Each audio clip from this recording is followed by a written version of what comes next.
Cool. We're live.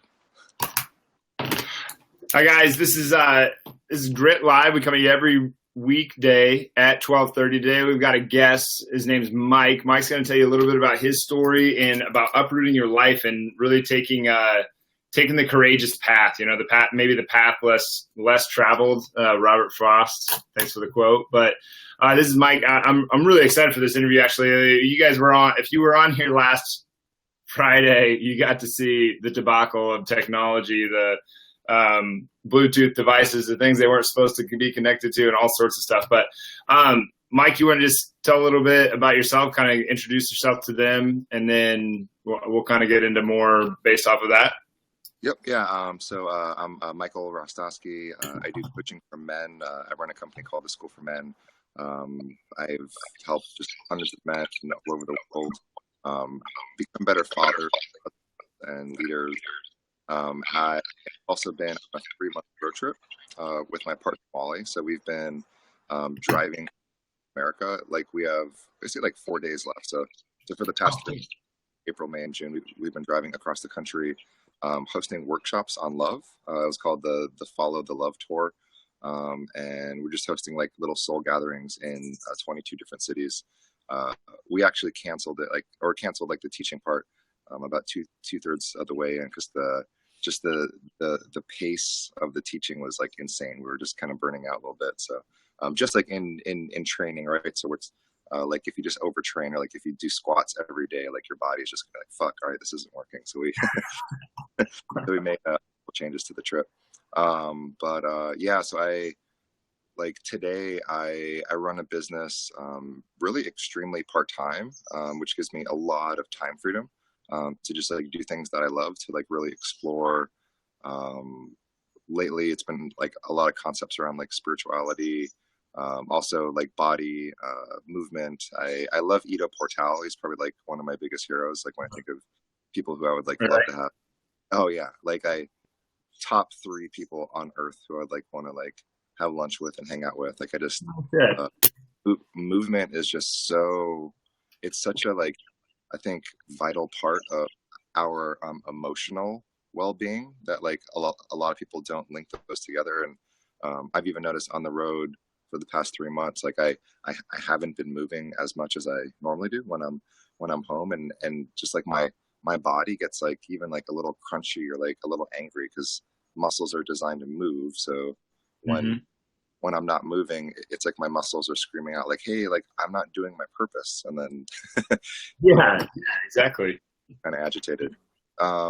It's actually a way to put it. Like because it's all tied together. I mean, like it's pretty hard to deny that your mind or your brain, whatever you want to call it, your mind-body connection has a thing, you know? And if you're not expressing both of those, a purpose for both sides of those, then you're losing out on something. I don't know necessarily like what that exactly is, but there's something going on there that I think we're just basically like, from a science standpoint, whether you're looking at like Eastern style or Western style kind of perspectives on it, I think that we're just scratching the surface of what that could possibly be. But I think we kind of already know it.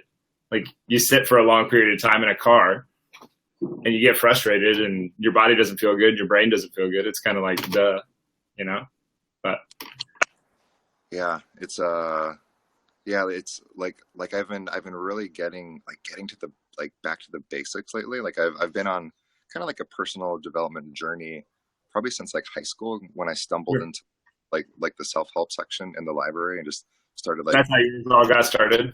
Yeah. And I just I started like devouring books that it was such a new concept. The fact like, oh, like I have choice. Like I can choose to be happy, or I can choose to be healthy, or I can choose to be like in integrity. And when given a choice, or I think that's one of like the biggest pieces of my work, is just like reminding men that no, like you have a choice. Like you have a choice to make as much money as you want to make, and be as, you know, healthy as you want to be, and have as much sex as you want, and to like just like have really amazing friends. Like you can literally choose right now. I mean, anyone who's listening to this, you can choose truthfully right now to be like all of that, and then just start making the changes, making the shifts, whatever kind of training or practice that is. Whether it's, if you want to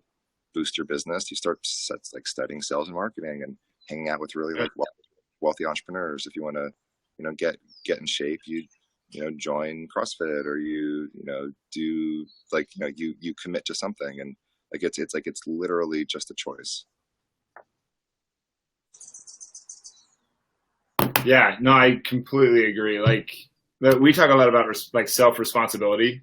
And I think that like having, like, if you have a choice, then ultimately you're responsible for what goes through your mind. Like, no one else is going to crawl inside your head and do it for you. Just like no one's going to do the exercise, just like no one's going to build your business.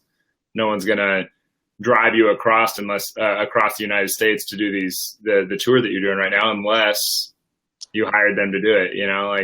Like you have a choice to do. Just like everything in your whole life is going to end up being like a series of choices.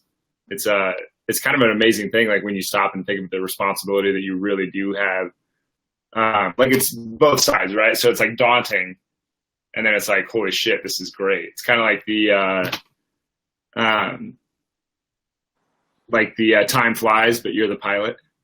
Mm-hmm. I don't know if you've ever heard that expression, but I've always really liked it. Yeah, I've never heard that. I like it. Something I say too is like, no one's coming to save you, and that's like, it's very liberating, and it's also a little frightening, because then like there are places where I think most people just want someone to save them, or but then just the realization that like no one's coming to save you, it's actually very empowering, and often creates like the internal motivation, like, man, I'm gonna get myself out of this fucking rut that I've been in for the past week or month, or like all of my life. If you like, if you explore like the victim mindset, like the martyrdom mindset, like the oh poor me, the woo is me stuff, like no matter what anybody says to you, it doesn't matter. Like, you're ultimately going to have to accept what they say to get you out of, or you're going to have to make the choice to challenge or confront or whatever it is. It's amazing how far that stuff really goes, and how simple it really is, and how like just the magnitude of the effect that it can cause. But you really got your start you just walked into the self-help section. What did like how long did it take you before you were just like, you know what, I'm not living my life the way I want to live it, and I need to make some changes? Because I mean, not everybody just reads that first book and is just like, oh, okay, well, this is how it is. Or I imagine maybe it was like that for you. It's been a gradual process. I think like we all have like these like choice points that is often connected to like periods of like huge trauma or like huge loss. And for me, June 4th, 2011, my mom passed away unexpectedly in her sleep, and for me, that just like, I was pretty asleep for the first 30 years of my life, just like very like on a very traditional path. I went to undergrad, I worked for 5 years, I got my MBA, I was working for Johnson & Johnson, like a big healthcare company, doing human resources, and a like six-figure corporate job, like drinking all the time, to like, because I was just like so miserable in my little corporate 6-figure prison. But like not even knowing that there were other options. I didn't even know entrepreneurship was an option for me. And I would hear about these like fabled entrepreneurs, like they were some sort of like mythical creature, and it just didn't like it didn't seem like it was like a path for me that was possible, because like no one had ever connected the steps. Really? Yeah. I just like it didn't. Because it's like the exact opposite for me. My grandpa was an entrepreneur, like very, very like 100% self-made man. My dad's a farmer. Like entrepreneurship is just like, I mean, I've been fired from every job I've ever had. So like, so like interesting hearing you. So then like, what, like keep going with what you were saying there. I didn't want to interrupt you there. But. Yeah, so my mom passes away in her sleep. It's the night before. I'm going to this conference called a World Domination Summit. There's a blogger and Chris Guillebeau who wrote a book called like The Art of Nonconformity, which is really Yeah, they both. Yeah. book, and the $100 startup, which is like how to start a business for a $100. And I went to this conference just like kind of on a whim, like I don't even know why I went, but I just kind of felt Really? like it was something that I needed to be at. Like I really loved his blog, and it just seemed like a cool place to go. And when I went there, just like I met all of these people who just like what they were doing in the world just blew my mind. Like it was like taking like the red pill in the Matrix, and just seeing like all these different possibilities. Like they're just people who were like in their 20s and running online businesses and like living all over the world, and traveling and making like tens of thousands of dollars a month, and it just like shattered what was possible for me. And then like a lot of them became my friends, and then I just kind of like upgraded my peer group so rapidly, just from like going like to like one event. I just like upgraded my peer group, which like it's it's really interesting. Like I've noticed that like just even one person like Dane Maxwell is like one of my best friends, and we met at his birthday party 3 years ago. There's just certain friends that have had such a like a tremendous impact on my life, just because of like who they are, and like and Yeah. like and their hearts, and how like generous they are with like their knowledge and their time and their love. So just like through the process of the past 6 years, like I just, man, just like I'm so honored like to I'm friends with like a lot of my heroes, and like the people who were my heroes not too long ago, like they're like my homies now. And Yeah. um That's and awesome. yeah, it is awesome. It's so, and it just happens so fast. Like when you really commit to something. And I know anyone who's listening to this who's either been on like a weight loss journey, or like a journey of like opening up to like love, or starting a business. Just like there's this choice point, and when you commit to it, like just there's almost this process of like inevitable success. Like when you Yeah. I couldn't agree more. Yeah. yeah. And it oftentimes has like a financial component, because like money is the strongest sign of commitment there is. Which is, that's another reason why like I don't help people for free, why they pay me like really good money, because like it's actually for them. Like Right. the you know Yeah. They'll never commit. They'll never do they'll never go for it. Like they'll just be like, okay, well, this is nice. Thanks for teaching me about love. But they'll never actually like apply. They'll never commit. They'll never fully get into it. Like the the bill or whatever you want to call it is for them much more than it is for you. hmm You yeah, know? yeah, like the fastest path to like growing in a certain area is just like hire someone who's an expert at it, and and then like that, and that money that goes toward it, like whether, I mean, anything. It's like personal trainer, a coach, a relationship coach, like a therapist, like that. For me, like the money that I've invested in myself has been like the greatest investment of my life, because it was investing in me, like not some like stocks or commodities or Well, someone could strip a stock away from you. They could take your house, they could take your clothes, they could take all your money. They're not going to take away the power that you have in your mind. Mhm. Like what you have built, the experiences you have, like that's that you cannot take that away. Like so, like ultimately, if you're going to invest in something, and you're looking around, you're like, what should I invest in? It's like you should be the first thing. You like to me, like you should always put yourself first because then you're better at everything else. Yeah, there's But a so for anyone who's watching who might have trouble with that concept, there's a couple good books. One is like Choose Yourself by James Altucher. oh um, yeah, the other is The Last Safe Investment by Brian Franklin and Michael Ellsberg. I like The Last Safe Investment. Like I didn't fully read through it, but I skimmed through most of it. yeah, And the whole premise of that book is like you are the best place to put your money, like hands down, every time. Just and investing in like certain skills that have like really powerful compound effects on your life. Yeah, I've actually not read that book, but you'd suggest it. Yeah. Yeah. Yeah, just it's a really good. I mean, Brian Franklin's like one of the smartest dudes I know. Yeah. He's an executive coach, has helped like I think 6 or 7 companies get to like $1 billion, and he is just like him and Jennifer, like they speak on love, and they have this company called like Evolving Love or Evolutionary Love, and like their frames and their models of love have just like helped me so much.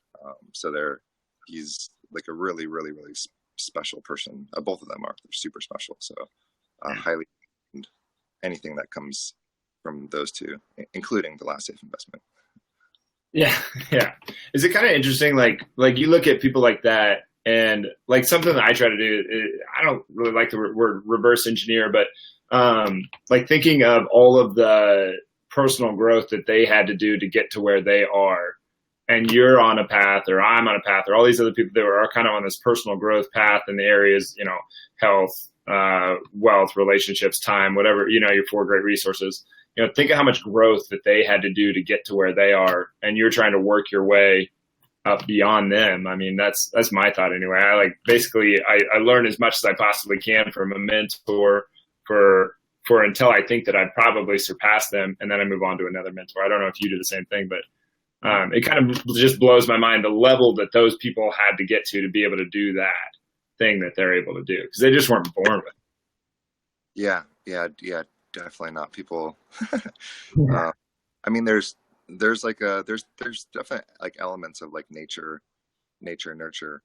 Sure. But I mean, everything that I've created has been, it's like everyone like stands on the shoulders of giants. And like, when I think of my life, I mean, literally hundreds of people that have just like, either some of them, like a dozen of them, like I hired them as coaches or mentors. And, but then there's like a lot who are like informal mentors, and some that are friends, and just like, there's like the man that I am today is just the product of like, just being open to learning from like so many people.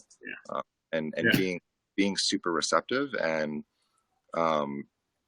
like even now as a man who like on paper, like I have an amazing life, but I don't know everything, and I'll never have it all figured out. So like remembering to like be humble and receptive and curious all the time to life. Like I literally move through life like a kid, just every day. I'm always like asking questions and learning things, and I never want to get stuck by my like ego or my intellect. Okay, cool. Like I got this. I know this. I know so much. It's like, yeah. That's when life like really like kicks you the real deal, and like shoves something in your face where you're like, I was wrong, and now I got to go swallow my pride and eat it. I do like I do that a lot less now than I used to, but I used to like every once in a while I would throw out like this. I'd be like, everybody needs ankle mobility, and most people do. Most people have really stiff ankles, but about a week later, after I made this really bold statement, I'd get someone in the gym that had this ankle where they could basically dorsiflex their toe back up to their shin. It was like, well, this person doesn't need more ankle mobility. I was wrong, So anymore, I like to say that the only thing that I know for absolute certain is that I do not know. Yeah. Yep. Yeah. I do not know. And like, there's a spiritual teacher, Adyashanti, that I really, really like. And he talks a lot about like the mechanics of enlightenment. And someone was interviewing him, and they're like, what's the one thing that you know for certain? So the one thing that I know for certain is that I am. Oh, nice. And that's it, because like everything else, that's more than enough, that's opinions and our own subjective experience. Yeah. I mean, the level of freedom that he even had to be able to just to be in that moment and say that, like, to actually, like, if you were to become that statement, it's powerful. Like, it's very, very interesting. Um, well, like what are you doing? Like so you're on the road right now, and by the way, guy, I didn't even mention this. So Mike actually did a TEDx. He's got this business that allows him to do whatever he wants, whenever he wants, pretty much. So he gets to travel, do whatever, hang out with, what is she, your partner, significant other? What do you guys call each other? Yeah, partner, beloved, life partner. Yeah, Yeah. those See, I'm girl. in the same boat. Like, I don't know what to call Rach. Like, we're not married. We're not gonna get married. Neither of us want to get married. And so it's like, what do we call each other?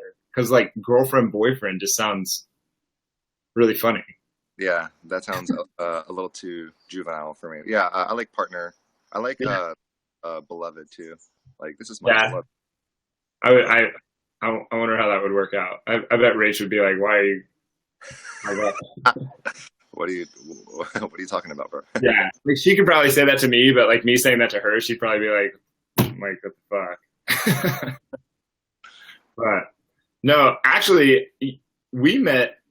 That was like right. Rach and I were probably only like a year in to hanging out together when you and I met. That's right. We met at the same time, didn't we? Yeah, She was good that night. yeah, it was cool. Yeah, I remember. She was so good. Like our that was a fun night. Yeah, I remember. So like I'm all about um you talked about courage, and that's something that I've like recently really like realized, like because I just like live my life, and like I forget like how courageous I am, especially compared to myself from like 10 years ago, Oh yeah. where I was just like paralyzed by fear all the time. Um, and something I say a lot is like my brother actually came up with this. He said like in the face of fear, take a bold step forward. And that's the basis of like a lot of my coaching and just and my life. To a lot of cool places. Um, but yeah, I remember that night because I remember I was like I like felt like I had this message to share with her, and like it felt scary, but I was like, hey, like I just want to let you know like you're super beautiful, and like you were standing there. I remember, but like it was so clean, like it was just like a clean appreciation of beauty, like in it. And it felt good to like have you there. Like I wasn't like trying to do anything shady or sneaky. Yeah. No, I know. And like It I was just pretty cool. You were really respectful about it. Like you like walked up, you're like, "Hey, you trust me, right?" And I was like, "Well, not really, but yeah, I don't think it like no, duh. Go for it."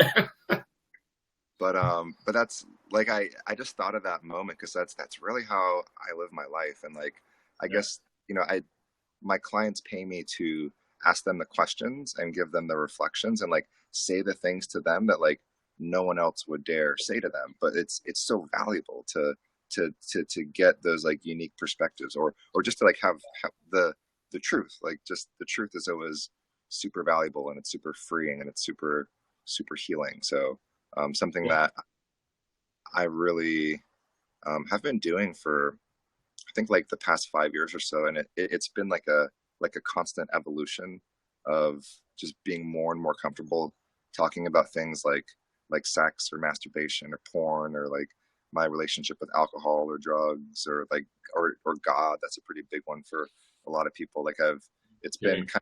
kind of like millimeter by millimeter growth of just kind of like expanding my voice through like blogging on social media and Facebook, which ultimately has like given me and a lot of people just a lot of freedom to like just kind of self-express and not be and to like let go of like the shame and the stigma of talking about just parts of the human experience that like we all every single human Every one uh, of us has. Yeah. yeah, we're all of us are here because like our parents had sex, and like their parents like if you look up at your family tree and like imagine this like kind of this like They're just all banging. Just yeah, you yeah. know, 9 months later, poop out a fetus. Like just yeah.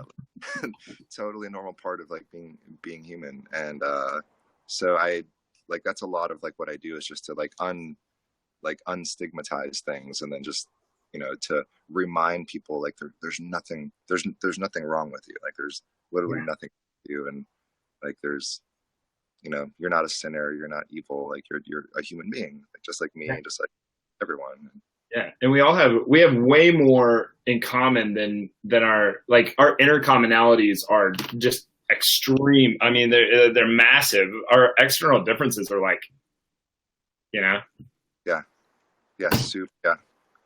Yeah. I mean, all of us have like, I like, Tony Robbins' model of like the six basic needs. We all want certainty, uncertainty, significance, love, growth, and contribution. And, that often just drives so much of our behavior. And, yeah, I really love, I've been part of like, different work, like the Mankind Project is like a nonprofit organization that I volunteer with. And I love like being in circles, and whether it's at a AA meeting or some sort of like 12-step program or the Mankind Project or like a mastermind. Like I just love circles of people who, once they start sharing stories, there's people of like different races and different backgrounds and different industries. There's guys that like, some make way more money than the others, some of, but the stories, like they're always so similar. And I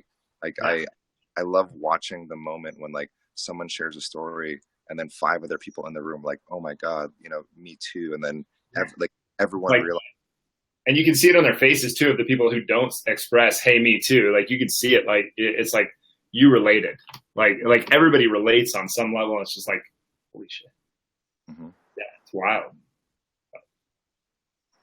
Yeah. Yeah. What Cut you else off. are there? Is there, because I write about a lot of stuff and I talk about a lot of stuff. Is there anything that like you're genuinely curious about right now, or like? Dude, I'm like, I would not be surprised if, like, I really enjoy talking about perspective and courage and curiosity, because like I would not be surprised if I'm one of the most, if not the most curious person on earth. I think I've just been on a journey my whole life to know more, not necessarily know more, but it's in my life, I always wondered why. I just always wondered why. I could have just sent in a sentence there. So I always wondered why. I always wondered why. Turned to religion. Religion didn't have the answers. I turned to sports and tried to become like the biggest, baddest dude that could possibly be. Being the biggest, baddest, scoring the most touchdowns, doing all this stuff. That didn't turn out. I turned to booze first, actually. Tried to find it. I thought if I could escape who I really was, if I could escape into a bottle, then I could stop hating myself for 10 seconds. That didn't work out too well. Started chasing girls. That didn't work out too well. Like nothing ever until, and I kept reading books. And I was like, the book didn't have the answer, but I'm getting closer. I'm getting closer. I'm getting closer. It wasn't until I actually hired a coach, like what you're talking about, had the guts to actually do it, that everything kind of opened up. And I got fortunate enough to meet up with a really good coach that was a lot older than me, that had a lot of wisdom, and just kept on reading books and got obsessed with it and finally went all in. And that made the big difference in my life. But yeah, like, I don't know, like direct questions that I would ask about me, but like that we're almost to the end of, I tried to cut these off at 1:00. I never make it.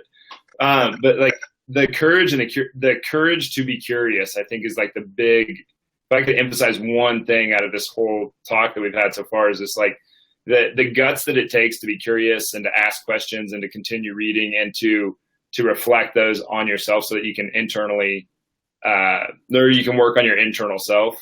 Cause what is it? Like beauty transcends, I think that's what you were seeing in Rach that night. That's what I see anyway. And I sound kind of like cheesy or whatever, so you can back me up, cause I sound a little biased, but I think that's what I see in her, is like, she's this outrageously beautiful person. Not necessarily, like, she's gorgeous. Don't get me wrong. She got a model body. Like, even if she was the nastiest bitch in the whole fucking world, she'd still be gorgeous. But her, like, she could also be the ugliest girl in the entire world. She'd still look gorgeous. Because like her internal beauty is just insane. It's off the charts. Like, I learned a ton from that girl on a daily basis. And, but like, has this really, like you talk about proximity to power too, like just getting around other people, like people get around her and they just kind of like expand their mind in terms of their internal self. And I think that's kind of what you've become now. And I think that's kind of what people see when they walk into Grit Gym, is getting around other people that are exploring who they are. Because like what I've tried to create is a safe place where people can explore and express who they really are. Mhm. Yeah. Because we don't really have that in our society. And a lot of people don't have that in their relationships, in their home, and in their work, and their, like, even in their own head, it's just not a safe space for them because they're so mean to themselves. But that was me rambling on. But Yeah, that's so valuable. I've actually been like thinking about, like, I always have like a lot of like just random business ideas that I kind of like in like the whiteboard of my mind.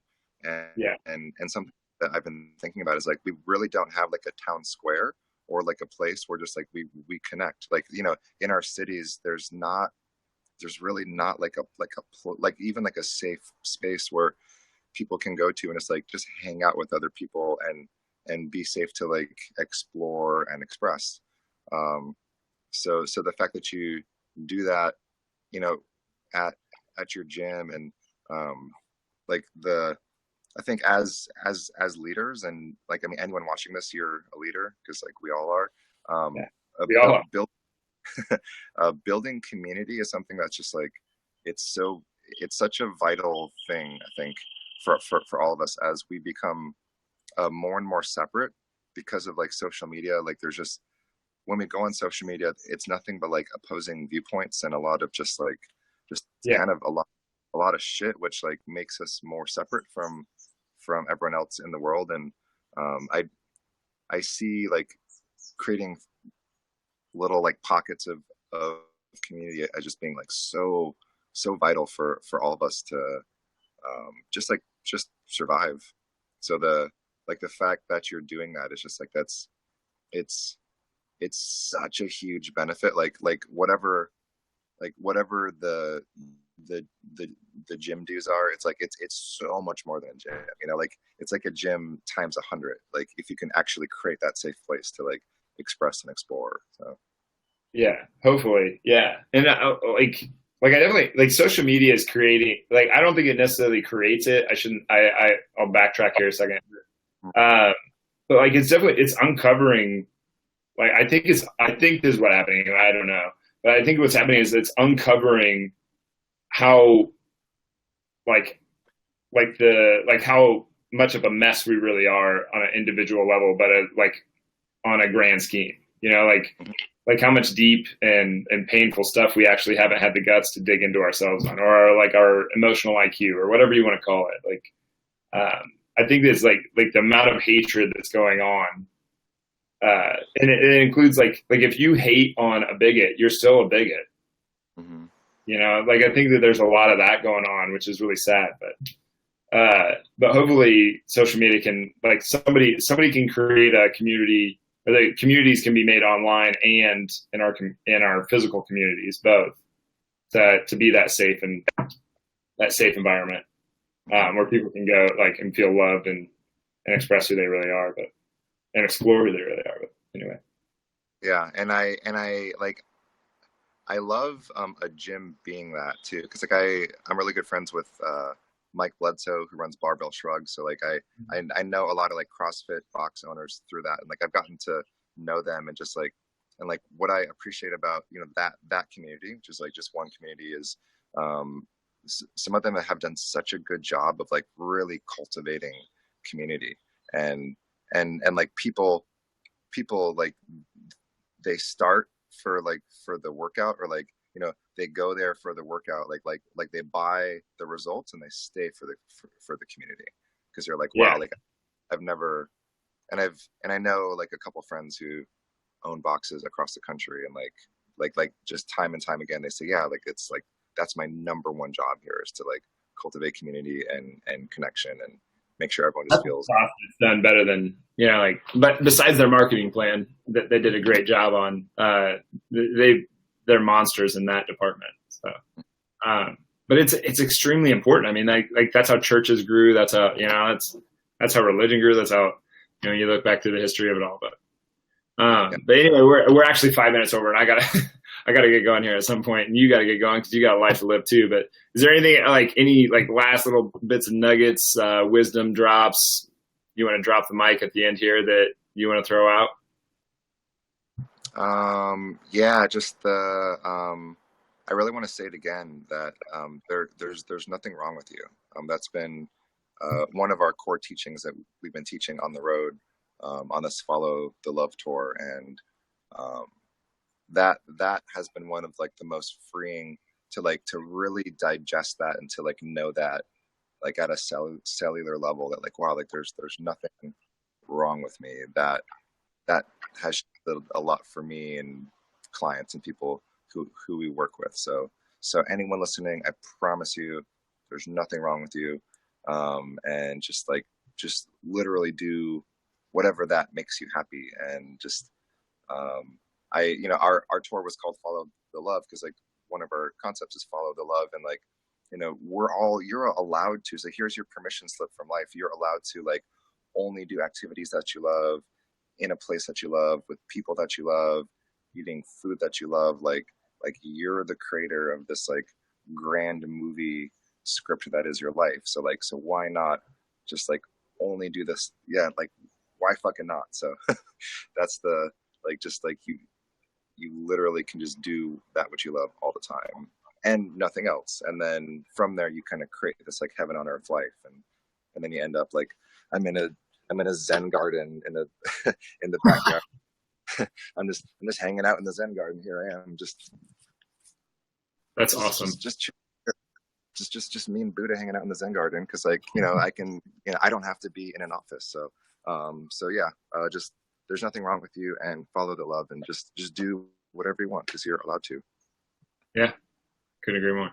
All right, man. Well, thanks for being here. I really appreciate it. This one worked out a little bit better than last Friday, huh? Yeah, definitely. Cool. Yeah, thanks for having me. Good to see you, brother. Hopefully we get to do it again soon sometime, and hopefully you're through Iowa City sometime. You can stop in the gym. Yeah, dude, that'd be super cool. It'd be cool to see it. Definitely. All right, man. Well, thank you. I'll see you soon. All right, see you, Adam. Later.